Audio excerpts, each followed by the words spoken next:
Terry Daniher is one of football's all-time greats. Not only have I got a lot of respect, I think anyone that's followed football during the time that Terry's been playing has a lot of respect for Terry.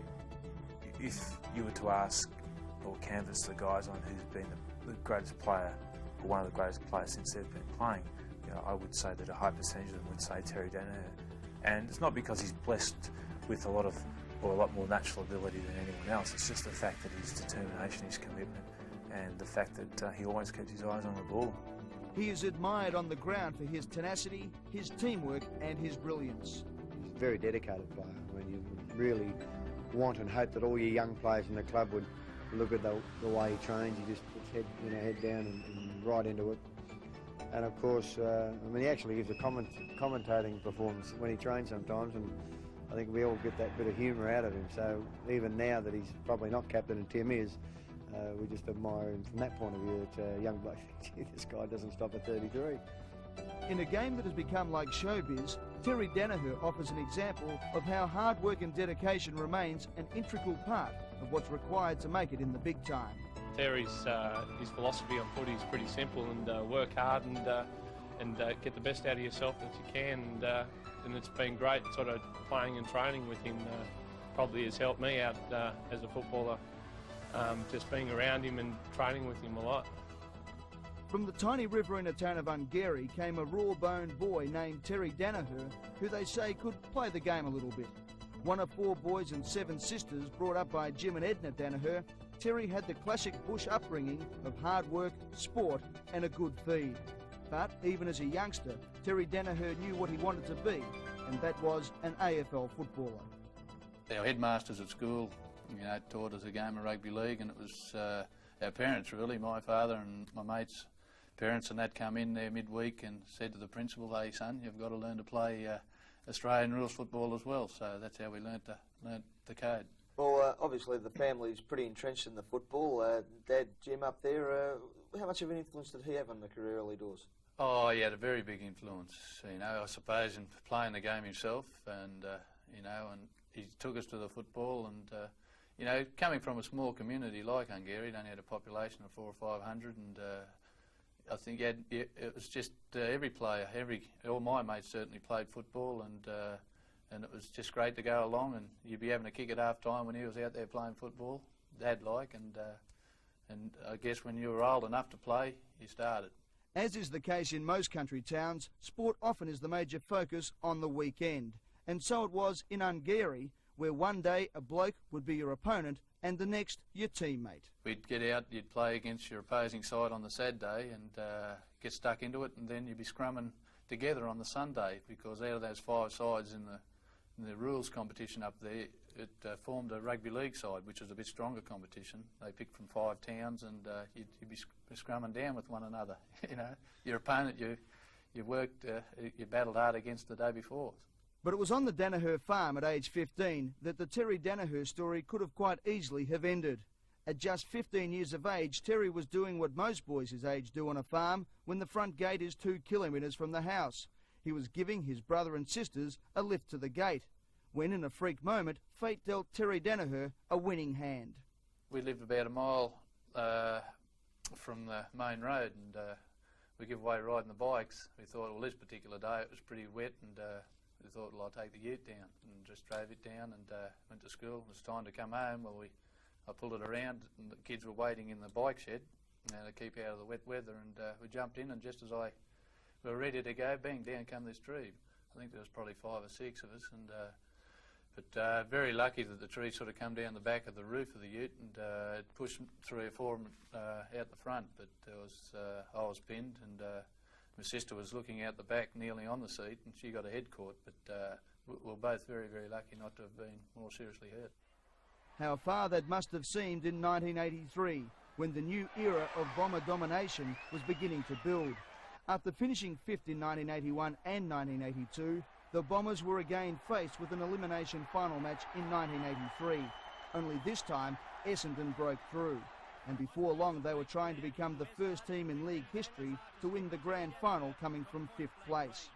Though Essendon was handed out a record 83-point hiding by Hawthorn, it stands out as the year the Bombers found out they had what it took to win a finals match, but showed that hard work was needed to make that ultimate step. In the 83 season, we went right through to the grand final and got beaten pretty badly by Hawthorn, but you could feel that we'll get gaining confidence, and things just fell into place with getting players like Leon Baker and Paul Weston across. It was just fill in a couple of key spots for us, and it was what we needed. We were very lucky to have got those couple of players, and as I say, the rest is history, I guess. 1984 saw the Bombers on a roll, and again it was Hawthorn in the grand final. Despite having 2 shots for goal more than Hawthorn, inaccuracy saw the Bombers trail 5-15-45 to the Hawks 10-8-68 at three-quarter time, a margin of 23 points. And most in the crowd, even the most ardent Essendon supporters, believed that Hawthorn was set for back-to-back wins against Essendon. I think it's just a matter of going out and getting on with it. As a lot of people say, and I've heard it so many times, anything can happen in finals, providing you keep your head down and you persevere with it. And the players did just that, and kept chipping away at it with the thought of the 83 final in the back of our minds. I think probably helped us to keep working away at it. It's history now that coach Kevin Sheedy made numerous moves at three-quarter time. Simon Madden and Darren Williams began to dominate the centre. Paul Weston and Bill Duckworth were switched to the forward line, and all of a sudden the Bombers were on the march. Daniher, yes, the mark! He'll be within kicking distance. He's in a pretty fair angle, and the umpire bringing him further around. But he should get the distance without any trouble at all. Daniher. Kick is an awkward-looking one. Mark for Essendon or a Hawthorn mark? Merritt's got it. Would have to fall over to miss it. He's on the goal line, so it will be his first goal of the day. And Essendon lead by 5 points.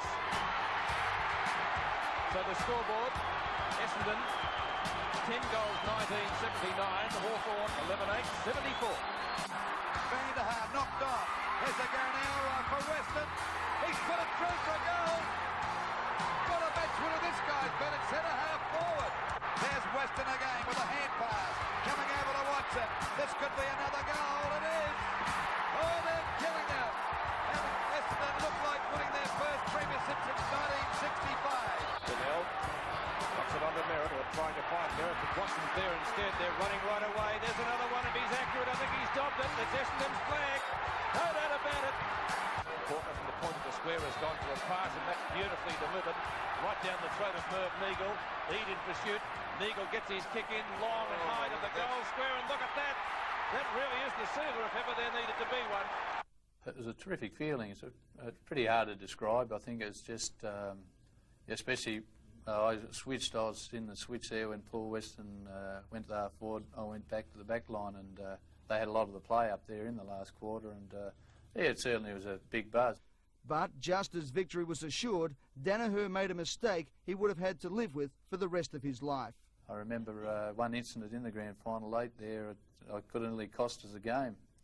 There was an instance there where I think that there was a free kick or something paid, and I remember soccering the ball down just to use up a bit more time, and I can remember Shane Hurd was just behind me. Don't kick it, he yelled out. But it was too late. I'd sort of gone through with the kick and I was penalised 15 metres, and it put Peter Curran within range to shoot a goal, and I think that might have just put him back in front. It was getting on between time on period, and so that was pretty upsetting.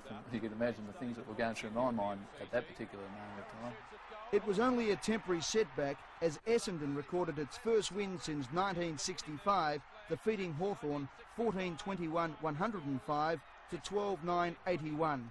Essendon slamming on 60 points in the final term to just 13, and a lifetime ambition to stand on the MCG as captain of a premiership side had been achieved. I don't think you ever sort of feel you have it won. You just sort of you just got to keep working until the siren. It's just a big relief to hear the siren, because I think there's players. It's a big season, and it's very hard to play the season out, and you come to the grand final, and every player on the ground sort of gives his all, and I think it's just it's a feeling of relief, when the siren has gone and you're fortunate enough to be on top. it's a memory you'll always cherish. It was a great feeling, swamping Hawthorn to steal the '84 premiership. Better was still to come the very next year. The all-conquering side of 1985 is regarded by many experts as one of the greatest teams ever to play the game. They say it takes a great team to win a flag, but a champion team to make it back-to-back. And that is what happened in 1985, as the rampaging Bombers were simply the class team of the year. Fast, skillful, young and aggressive, and tough. From the word go, nothing was going to stop this Terry Daniher-led side. Salmon has taken the mark, but it will be allowed. Play on call, he does. Up towards half forward, in front is Langford. At the box now, straight mark. Kelly got one going by that time. He hasn't missed that one. That will seal it well and truly for the 85 flag, and the Essendon players know that. In towards the 10-metre square, Salmon and Mew, no mark for either player. Baker, left foot snapshot, that'll be close. He's dogged it, I think. That's a goal. Great play. Hanley taps it onto the hands of Daniher. A long hand pass over to Harvey. This could be a goal. The little fella straightens up and fires. It's a goal for the Bombers again. You can put the premiership flag in the bag now. Harvey's kick up toward trying to find Daniher. Chance for Billy Duckworth to score a goal, and he does. And Billy's pretty happy about it. Big pack of players down there, and rebounds to Watson. He has a ping at the goals and has put it through for another one. It's academic, of course. Merritt taking his time. Lets it go. And that is a goal. It's a goal number 5. So it's 22 goals scored in 146 Essendon. Daniher at the back. Picked up by Walsh. Scoops it out. In fact, almost throws it out to Welshaw, but the umpire, that was a throw. Clark, long kick, looking for Daniher. Duckworth. Izzard. Hit him on the head, the ball. Got a good turn of speed. The little redhead has a shot at the goals again, and he's done it. Great goal.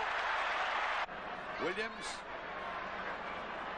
going for goal number 2. And, of course, a big chance to put him 72 points in front. And that's right. It's right through the middle for a goal. He's driving it up to Big Salmon. Can he grab this one? The pack fly. There's too many. That could be Harvey kicking this one. He's got it through. I'm just proud to be part of it because in '85 I just felt we were just that confident, you know, like even from the word go, from the start of the season, that we just had that probably a little bit of arrogance about us, that we thought we could just grab a game, you know, win a game from wherever, you know, if we were down at any particular stage, we could sort of just get up and grab it back. It was just the confidence that we had in the side. Just as Kevin Sheedy and his team did plenty of work to achieve their ultimate goal in 1985, Terry Daniher had to do an enormous amount just to be in a position to play league football. It all started back in 1976, when Terry Daniher was recruited to the Big Smoke to the then South Melbourne Football Club by former Swans champion Ricky Quaid. But it wasn't easy coming from a tight rural town and a close-knit family to the harsh, cold Melbourne area, and a team where no one was willing to give anyone a break. A lot of good players, and again, it was pretty tough. And I don't think, you know, a lot of those players were, you know, they didn't give you a real good, they weren't real friendly early, and I think it wasn't until you sort of went through that bit of initiation period that, hey, this kid might be able to play a little bit, that you sort of, they started, you'd get on a little bit better with them. But, you know, it was pretty tough. And where temptation in the big city wasn't too far away to entice a young country boy like a lost Ungary sheep astray. Instead of getting into town once, or, you know, up home, you'd get in there probably on the weekends when you played footy, and you'd get down after the game, you'd play, and you'd get down to the pub and have a few beers, but you could get out any time of the week, literally, down here in Melbourne, and the guys like to get out and they enjoyed yourself. I suppose you do that when you're young, and it didn't take me long to get caught up in that side of things, enjoying life a little bit more. But as far as my football went, it's just sort of a bit of a case of you not knowing whether you're good enough. You're sort of a bit eerie in that regard. You sort of held everything in high esteem. You know, everyone, the player alongside you that had been playing with them was that much better than you, and it took a while to really to gather up confidence, I suppose it was. You didn't really think you were good enough. Terry Daniher from 30 metres. Drop punt kick, holds up in the breeze, but it gets the distance and it's straight. Terry Daniher on the left foot. He bounces it towards goal. How's it going to bounce? Still makes his ground well to pick the ball up. Finally views to Daniher. Hooks it across his body. Beautiful snapshot. That's going pretty close. And he's put it through. Brownless is caught, dispossessed. Ewing's short kick. Terry Daniher from 50 metres. Long drop punt will go through. Yes! Kicked by Matt, the half forward. Terry Daniher pulls in a good one. In the half. Centering kick. Some height needed here. They've got Daniher in front who takes the great run. Daniher going for goal number 2. Stabs at it. And it's there. Great for Hazard. Hazard with a long hand pass to the skipper, Terry Daniher.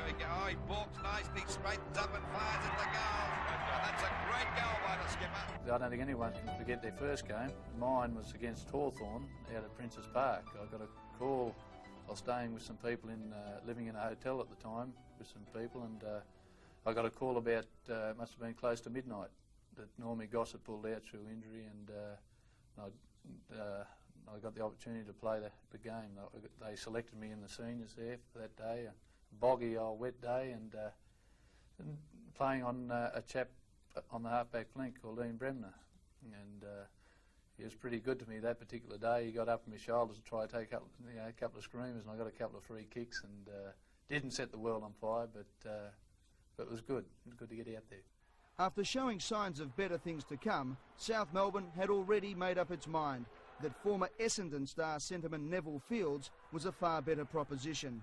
But before a deal had been made with Essendon, Daniher's name was floated around the traps by South to see if there were any interested parties. And while the football world knew that Daniher was up for sale, Terry was oblivious until a stranger called.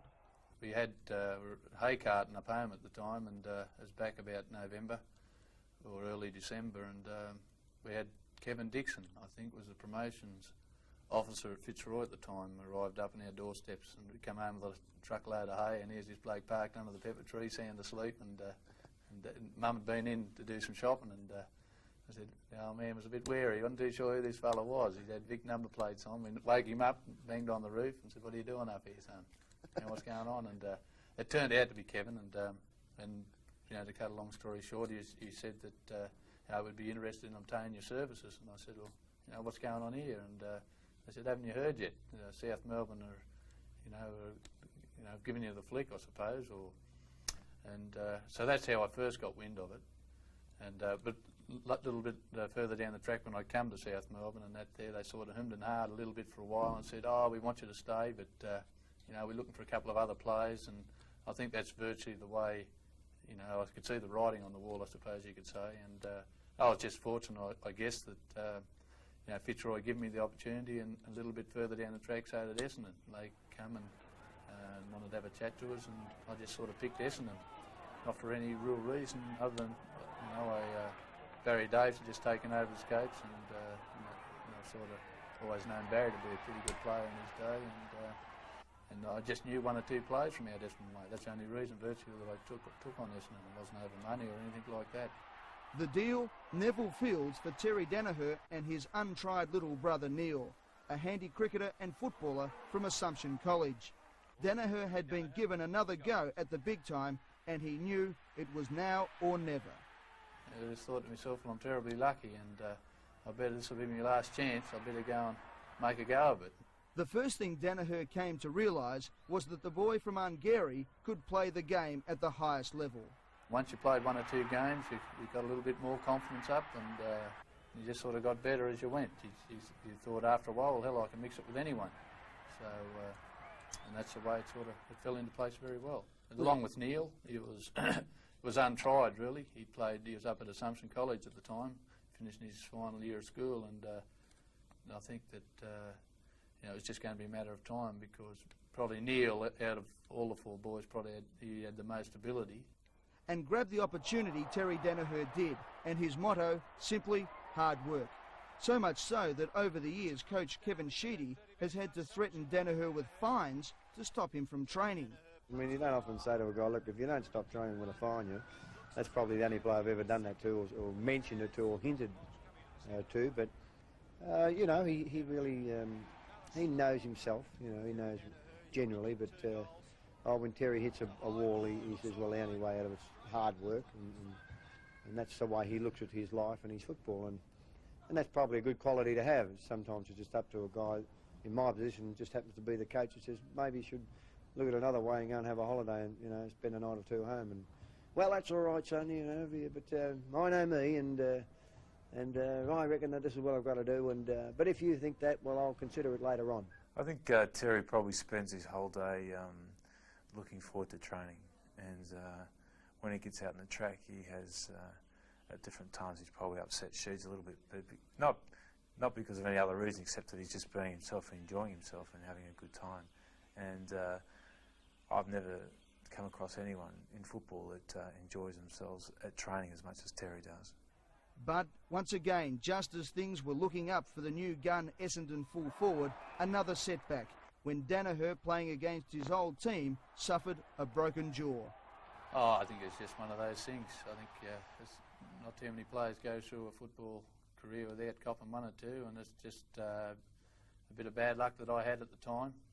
But what made it worse was, you know, if you don't play too well in a particular match, and I think you bring the thing on a bit yourself, you get a little bit desperate to get out. I was beaten that particular day, and it was against my old club, South Melbourne, and I was playing on Mark Browning. He'd done a pretty good job on me for most of the match, and I was getting to the stage where I was getting a bit desperate for a kick, and probably went in a little bit harder, and didn't see an arm come up, and the rest is history. I spent 8 weeks out there. You know, I found him late in my career. I played on him down here, and he chopped me up actually one day. I thought, gee, this kid's going to go somewhere. And then, of course, when I was then I retired not long after, about a year or two, and then as a channel, as a TV observer, I was watching the games, and then unfortunately got his jaw fractured, or cheekbone fractured, probably about 1980, I think it was, and he moved down to the back line probably when I came over there. So I think his first year possibly would have been half back, full back pocket, and he really started playing again a lot better. He had just sort of that mediocre year. He showed a promising full forward at one period, but then he went down, and then of course now he's a very good utility player. I think you just worry a little bit about the injuries, whether it's mended enough, because you're pretty eager to get back out there and play again, and I think most players will get back try and get back a little bit earlier, and I think it's until you get a couple of knocks on the jaw, you're right after that. Virtually, you soon pick up that bit of confidence that you lost. And just as Terry Daniher took the knocks that day against the Swans and showed he could come back hard, so too has his courageous brothers. Neil, arguably the most gifted of them all, 3 knee reconstructions. A captain of the club, but never able because of injury to lead his team onto the ground. Anthony, he too sacked by the Swans. And Chris, the youngest, who had his knee reconstructed before he even had a sniff of big-time football. Despite all this, on an atrocious night for football in Sydney, the Daniher clan ran out together for the first time to represent New South Wales against Victoria. Not only was it a magnificent night for the Harbour State, defeating the might of Victoria, it was one of the greatest moments in the life of an entire family. Yeah, it was good. It was a good night. It was a good night for for football up there, really, because it needs a bit of an injection, to get a game like that. And I guess a lot of people sort of treated the game as a bit of a joke. And looking back in hindsight, and probably looking back, we thought, we're under a lot of pressure because we had to perform. We didn't want to have it being such a one-side, just a one-sided event. So there's a lot of butterflies in the old gut, I can tell you, before we went out to play that game. But that was a great game, and that was one of the games that'll stay in the back of my mind, for quite some time. Hungary is quite an amazing sort of place because, they produce 4 league footballers, which is a tremendous effort from a little country town, and not quite often, like you look at all the areas of Australia and you have a good. I've been up there a couple of times, and that for the Danihers to really get their act together by probably watching replays over the years in the 60s and 70s and that, and Jim and Edna to persuade their boys that footy seems to be the one that they want them to play. And of course they've got a lot of sisters too, don't forget, and it's been a very interesting family, and a tremendous credit to the whole family, really, not just the boys, but girls, the brothers, sisters and mum and dad. And not long after at Moorabbin against St Kilda, the 4 brothers again ran on together for Essendon the first time that four brothers had represented a side in senior AFL football. It was great to get out there with the four of them. I can still remember running through the banner. I've never even sort of running through the grand final banner last year, but probably not. I didn't know what I was doing. I was in, there's a lot of things happening then, but it just felt great running out there with three brothers. Good thing for the family, I mean, they played nationally for New South Wales and tremendous in beating Victoria. And of course for Essendon, who actually is the club that actually recruited the whole four boys eventually and got them together. That was good to see them get out there and play, and they all played quite well, and just unfortunate probably in the end Neil didn't get in that grand final side, and Chrissy did. Played, I think it was his 10th game in a grand final, which is a pretty good effort, but probably looking back, Neil's the one that put so much effort in to try and get there. So I think everybody felt a great deal of admiration from that point of view. Of course, Derry's in the middle, and Anthony soon's playing his 200th game, so they're quite unique. Family means a lot was a far better proposition. But before a deal had been made with Essendon, Daniher's name was floated around the traps by South to see if there were any interested parties. And while the football world knew that Daniher was up for sale, Terry was oblivious until a stranger called.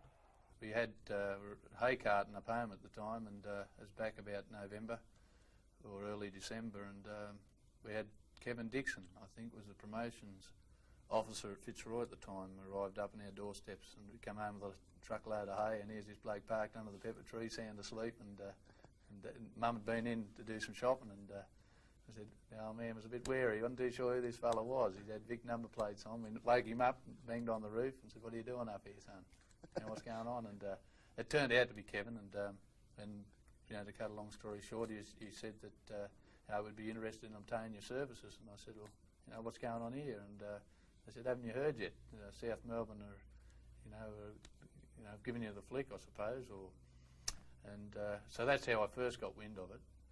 And but a little bit further down the track, when I come to South Melbourne, and they sort of hummed and hawed a little bit for a while and said, oh, we want you to stay, but we're looking for a couple of other players. And I think that's virtually the way, I could see the writing on the wall, I suppose you could say. And I was just fortunate, I guess, that Fitzroy gave me the opportunity, and a little bit further down the track, so did Essendon. They come and wanted to have a chat to us, and I just sort of picked Essendon, not for any real reason other than, Barry Daves had just taken over the Scopes, and sort of always known Barry to be a pretty good player in his day, and I just knew one or two players from our Essendon way. That's the only reason virtually that I took on Essendon. It wasn't over money or anything like that.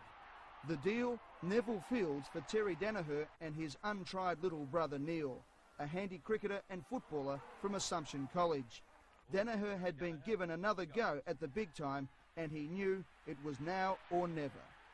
I just thought to myself, well, I'm terribly lucky, and I bet this will be my last chance. I better go and make a go of it. The first thing Daniher came to realise was that the boy from Ungary could play the game at the highest level. Once you played one or two games, you got a little bit more confidence up, and you just sort of got better as you went. You thought after a while, well, hell, I can mix it with anyone.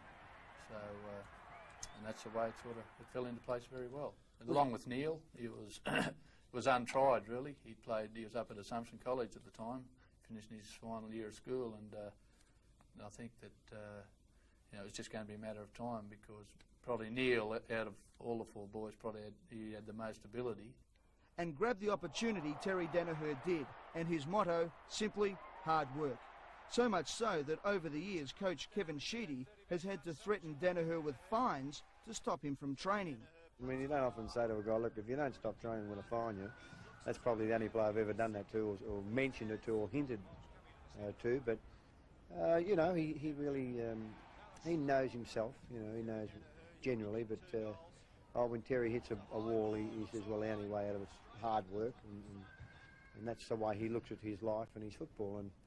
And that's probably a good quality to have. Sometimes it's just up to a guy in my position, just happens to be the coach, who says, maybe you should look at another way and go and have a holiday and, spend a night or two home. And, well, that's all right, son, but I know me, and I reckon that this is what I've got to do.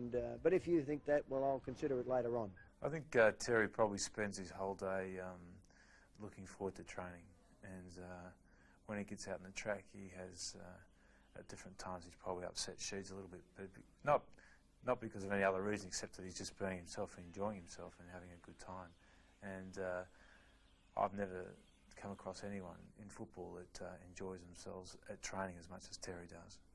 But once again, just as things were looking up for the new gun Essendon full forward, another setback when Daniher, playing against his old team, suffered a broken jaw. Oh, I think it's just one of those things. I think there's not too many players go through a football career without copping one or two, and it's just a bit of bad luck that I had at the time.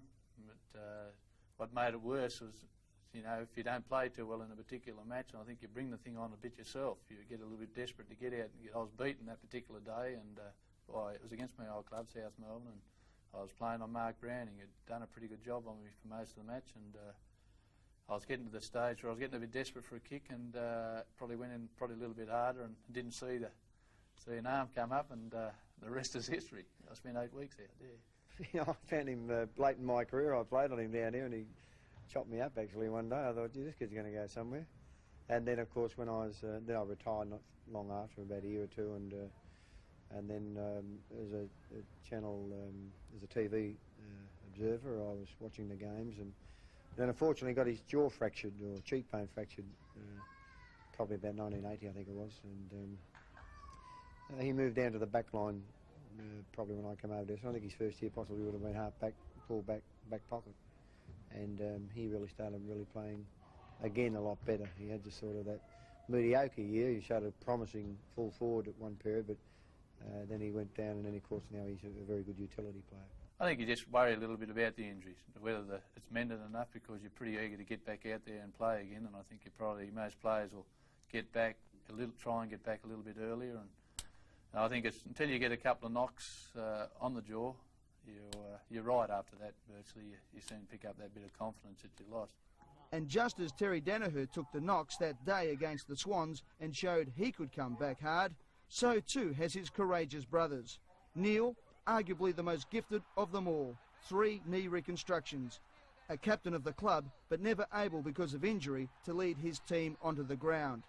Anthony, he too sacked by the Swans.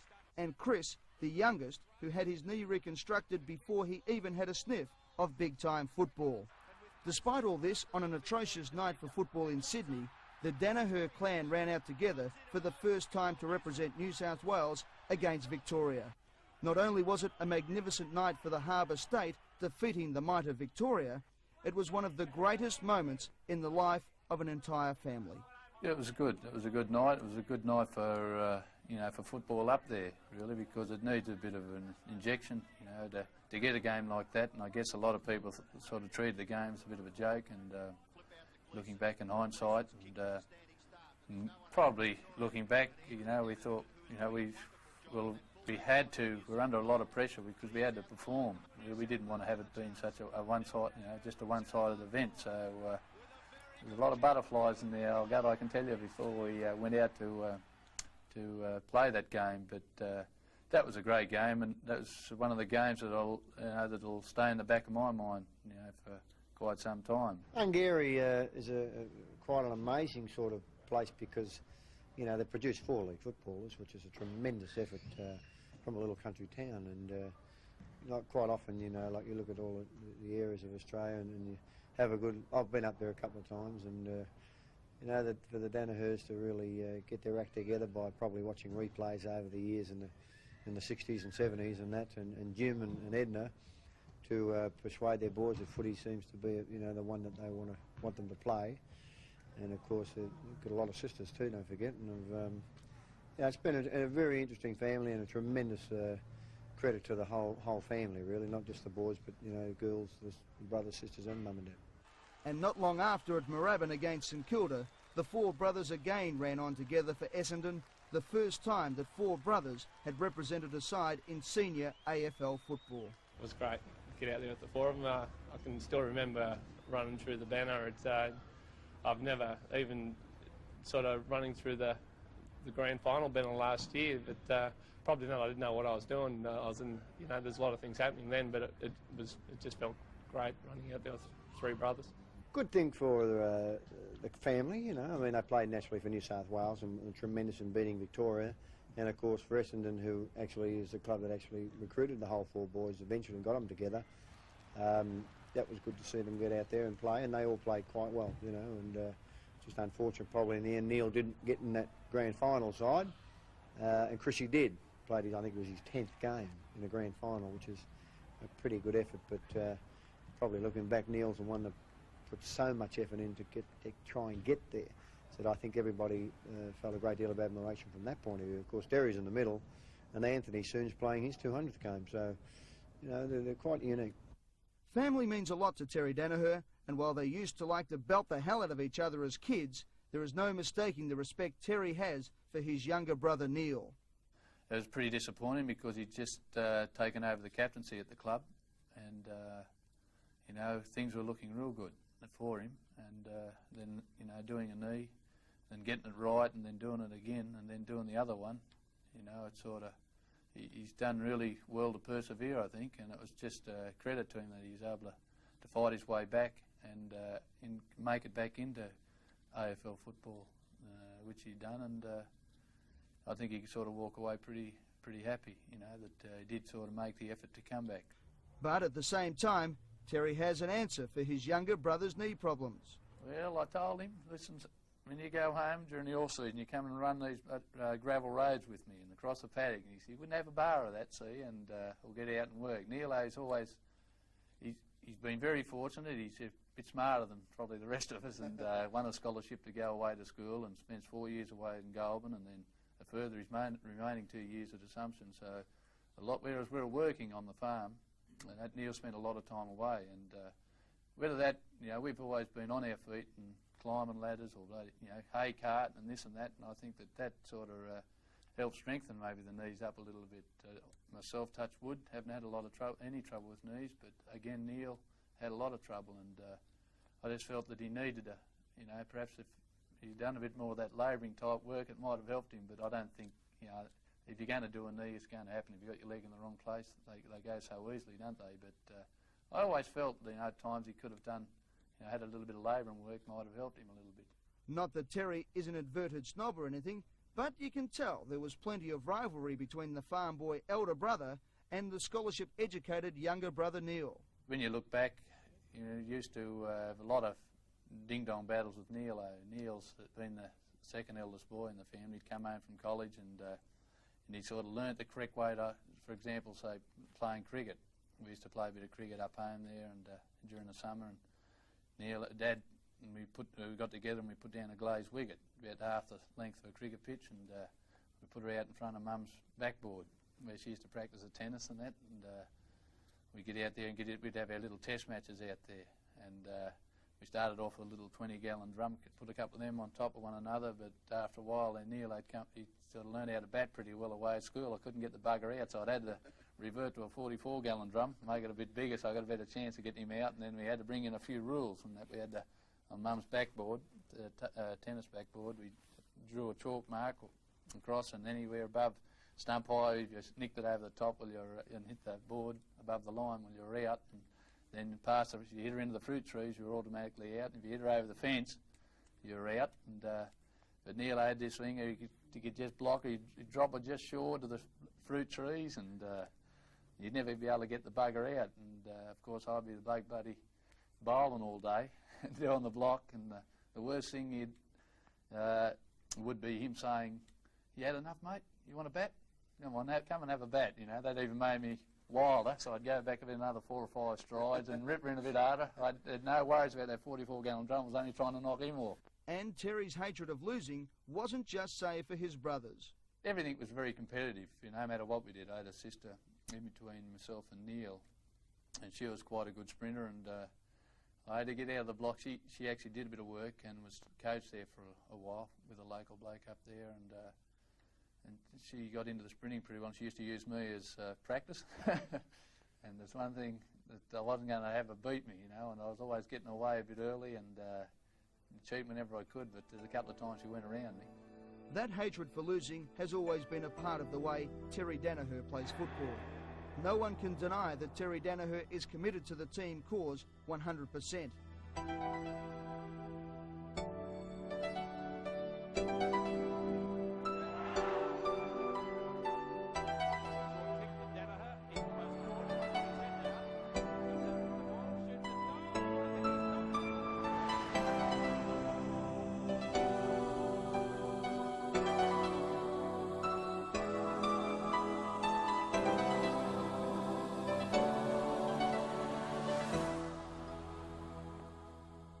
While the career of Daniher will always be remembered, so too will one of his very few indiscretions of that lifetime of football. It occurred on October 6, 1990, the scene, the Melbourne Cricket Ground, grand final day, the match, the grand final versus Collingwood. 17, lead Essendon, 2-2, quarter. And we have a brawl on the siren of Mary. Always receiving plenty of attention is Kelly. And we thought this had happened very early on, and now they're not mucking around, these guys. And usually this does happen early on in a grand final, not at the quarter-time break. I don't know what happened with, why the Mallee started. Eddie, obviously the guys got a bit heated up there, and we were a long way away from the action at the time, and we'd come down through the centre. With my opponent, Gavin Brown, was probably just a couple of yards in front, and I was firstly sort of happened, this Mallie's going to be cut out by the time we get down anyway, because we're so far away from the actual incident. But no, she hadn't, and it was still going. Blokes are pushing and shoving and carrying on, and virtually all that's what happened was that one of my teammates come out of the ground, and Gavin jumped into him, and I didn't like what I saw there. Thought it was a bit unfair, and I sort of just let out my frustrations, I suppose, as you could say, and the rest is history, I guess. The result, an 11-week suspension after being found guilty by the tribunal of striking both Gavin Brown and Craig Starcevich. Not only did Terry face the angry Collingwood players and their supporters, but also their coach, Lee Matthews. Going to the change rooms at half-time, and Lee Matthews was pointing the finger at me and giving me a hard time, and I was pretty well steamed up, so I was giving a little bit back. Daniher suffered after that suspension. He received hate mail and felt the world had changed after just one football match. But he soon was picked to captain Australia against Ireland in the Gaelic football series, and Daniher was again face-to-face with Gavin Brown, this time as a teammate.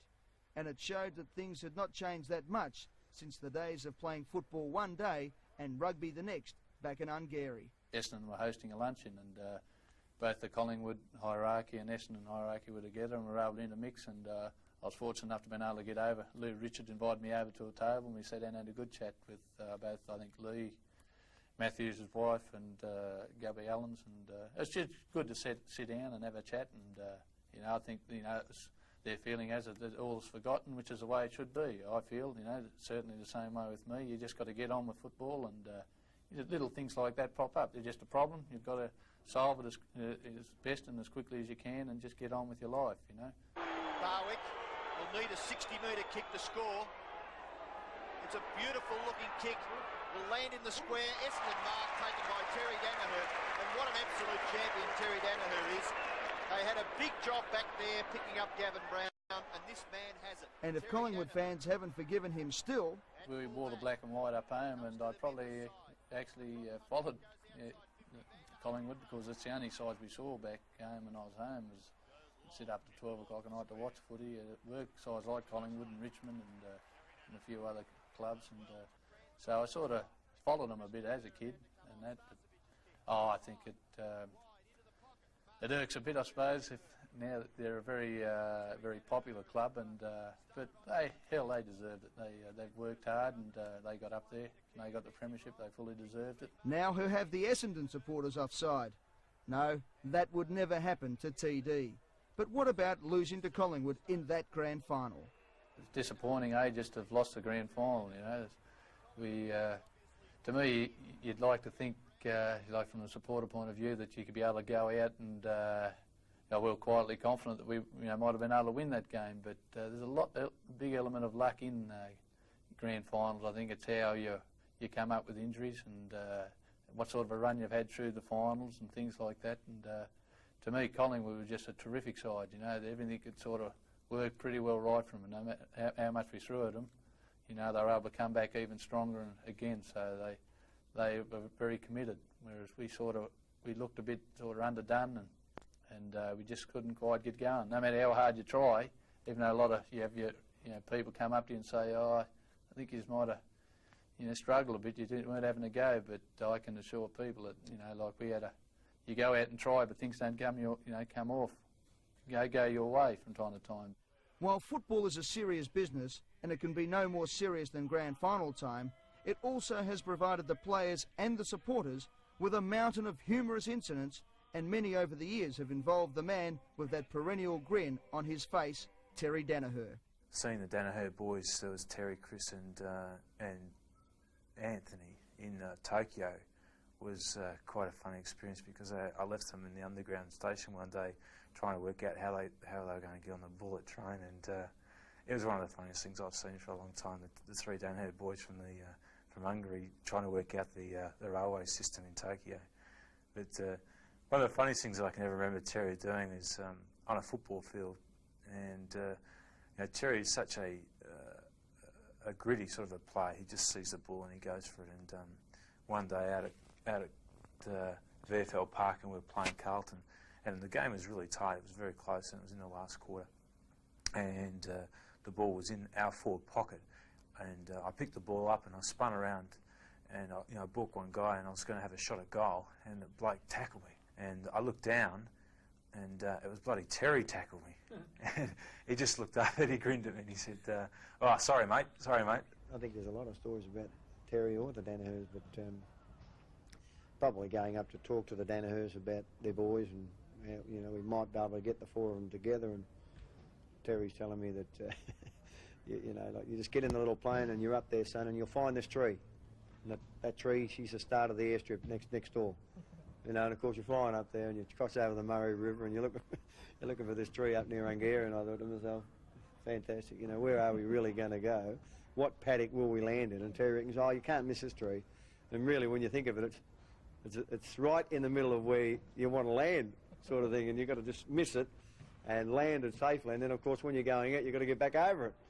He said, I told you to keep an eye on that tree. It's a pretty dangerous tree. You'll find it. Back in his younger days, he knocked over a policeman one day. Apparently, he just come down from the bush and was playing at South Melbourne then, and he was running late for training or something, and training or work, I forget now, and he hadn't come across some tram tracks, and he had an old Cortina then, Ford Cortina, and he was flying down the road there in South Melbourne, and this policeman, he said, come out of the road from nowhere and put his hand up, and he just happened to be on these tram tracks, and he's put the brakes on and skidded up and skidded over him. Just knocked him over, and he saw this hand come up from the bonnet, and the policeman wasn't too happy, and that was probably one of the funniest stories I think I've heard. And typically, the funniest of them all told against himself. Oh, we'd outrighted aside there, stinking hot day there one day, and the captain didn't want to put the side. We didn't want to go back in to go for the outright, so it knocked us off early, and we'd had a pretty good session. It was about 3 o'clock, I think the game finished, and we got straight down to the pub and had quite a good session. Pretty sociable mob, the mob we played. And, so they went to about 10 and they sort of decided to knock off, and then we just stayed around, a few of us. But the peanuts and the bags of chips and that don't go a long way, mate, when you go to about 2 or 3 in the morning. And of course my ride went, and I think Anthony, it might have been at the time, he said, "Come on, I'm going." I said, no, wait a couple more. But he said, "A couple more soon." Went, and he decided he'd go, and I said, "I'll find my own way home." But come the end of the night, there's only about 2 or 3 of us in the pub, and they're all going in different directions. I thought, I've never run home before, so it's as good a time as any, I guess, to do it. How far was home? Oh, it's about 10 miles, I suppose, 10 miles out, but I'll never do it again, Eddie. I was in thongs and a pair of stubbies and gear. She was pretty hard. I thought I'd cut across home and went through a couple of stubble paddocks, mate, which are full of straw, and cut hell out of the old legs and blisters in between the toes where the thongs were rubbing, and it was a bit of a battle. Football has opened the world for Terry Daniher, but whether he's playing in Hungary, Tokyo, Ireland, America, London or in Munich, he's the same TD. Well, geez, I thought, we had some good drinkers in Aussie then, but looking around the place over here, it's going to take a hell of a bloody good job to keep up with these people over here, these Germans. They can drink. It's good brew and that, but we'll stick at it, we don't die. We'll just keep working. And, Practice makes perfect. Practice certainly makes perfect.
Terry Daniher's greatness as a player is that he has fitted the Sheedy style of coaching and the game of the 80s and 90s to perfection with his magnificent versatility. Full forward, centre half forward, full back, centre half back, and that's only one quarter under Kevin Sheedy. But he can play them all and has seen some of the all-time greats. I suppose like so many other players that seen Bruce Doyle play, I guess he's probably one of the complete footballers that I've seen, and that he's a very good backman and that, and Malcolm Blight, Barry Round for his longevity in the game, and blokes like Gary Dempsey, Ross Glendinning, and then you sort of get into Wayne Schimmelbusch, all those, Lee Matthews are all terrific footballers, and it's just been proven, for what they've done, to the game, and then you've got in the modern era, Gary Lyne, Dermot Brereton. And what of the great men he's had by his side? Oh, well, that wouldn't be too hard, really. I think Simon does that, and Simon Madden's been a very good player for the club, and he's got a very big heart, and he's just been terrific, at the club. He's had his fair share of ups and downs and injuries, but, they've gone on and played 350-odd games. He's been just terrific, a great clubman, ask Simon to do anything to us. A couple of times he's helped me out in sportsman's nights and things like that. He's just a terrific bloke to have around, gets on very well with everyone, and the main thing is out in the field, he's just got a big heart, he just keeps going, and he's just been terrific. But just as Terry Daniher recognises the genius in his opponents, there is no shortage of opponents willing to pay their respects to the famous Essendon number 5. Terrific courage, stamina, run all day, great mark, great kick, can play either end of the field, very versatile, just an all-round complete great footballer. One of nature's gentlemen, old TD, he's a great character. He's been a fantastic player for years. I mean, he's a player you can call a champion, because every year he's always up there. And if a club could have, say, 20 TDs, you win a grand final every year. And when paying tributes, how can you forget the Daniher heritage? Mum's done a remarkable job, really, in bringing us all up. I can't speak for the other kids because I was the younger ones, but we were bits of tigers and that. Naturally enough, having the 4 boys were the eldest at the time, and we were pretty wild and woolly, and she done a pretty good job to get us all organised, and she'd be up there at night, late at night, washing our gear because you'd only have 1, maybe 2 uniforms, and to make sure everything was right because we dirty them each day. And she'd be up first thing, get us up so that we'd go down and collect the firewood and get the cow's milk before brekkie and things like that. But she's done a real good job, and we've always had plenty of tucker, mate. Don't worry about that. We've worked hard, just like all the country folk up there. They've had to do it pretty hard. They've learnt from their fathers and that there. They'd cleared all the country and that up there, so that was just in the blood. And by geez, if you didn't spend a few times, I decided to kick the footy a bit longer. Didn't worry about bringing the kindling and the wood in, mate. But I got into strife next morning over it. Our man would soon pull you into line and straighten you out. Terry Daniher is as unaffected as he has been successful. To be in senior AFL football for over 15 years says it all for his skill, dedication, endurance and love of the game. And after all that time, the first thing that springs to mind when you think Terry Daniher is, What a great bloke. So Terry Daniher walks away with a truly great career. He's a guy that he could have walked out of the wheat fields in Hungary yesterday, really. He hasn't changed at all. They're all very similar, the Daniher boys, and you know, they've all got great character, and they all work hard, they all train hard, and they all play the game really hard, but they also enjoy the game, and you know, they all call the rooms the sheds, and it's a really sobering thing, because you do see a lot of you know, smart asses sort of pass through football clubs, and that Terry and Chris and Anthony and Neil have all just been good sorts of blokes, and I think that's they've never changed. The situation's never changed, and especially Terry. He's been living in the city probably half his life now, yet he'd still be just as comfortable and at ease back on the farm in Hungary.